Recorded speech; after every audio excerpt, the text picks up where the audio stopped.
समाचारमा हार्दिक स्वागत छ। आज दिनभरिका घटनाका साथ यहाँहरूमाझ उपस्थित भइसकेको छु। सुरु गरौँ आज दिनभरिका समाचारका शीर्षकहरूबाट। संसदलाई उत्तरदायी र मर्यादित बनाउन वर्षमान पुनको सुझाव। नेपालले भारतको कुन भूमि मिच्यो जानकारी गराउन कांग्रेस सांसद बासना थापाको माग। राष्ट्रिय सभाबाट निर्वाचन सम्बन्धी 2 विधेयक पारित। साफ महिला च्याम्पियनसिपमा श्रीलङ्कालाई हराउँदै नेपाल सेमी फाइनलमा। बुढ्यौली प्रक्रिया रोक्न अरबौं डलर खर्च गर्दै पुटिन। आँखामा खुर्सानीको धुलो हाली लुटपाट गर्ने व्यक्ति पक्राउ। संसदमा प्रधानमन्त्री शाहको जवाफ। महेश बस्नेतको टिप्पणी। फलाकु खोला जलविद्युत आयोजनामा 95 करोड 20 लाख लगानी सुरक्षित। पहिलो वर्ष सुशासनमा केन्द्रित छौं प्रधानमन्त्री शाह।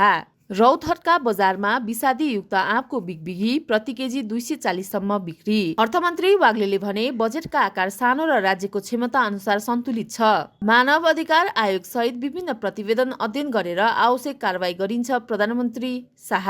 जबरजस्ती कलनी गरेको अभियोगमा म्याग्दी र डडेलधुराबाट पक्राउ। तपाईहरुलाई आजको समाचार कस्तो लाग्यो त? यस्तै ताजा समाचारका लागि हाम्रो च्यानललाई लाइक, फलो, कमेन्ट गर्नुहोला। धन्यवाद।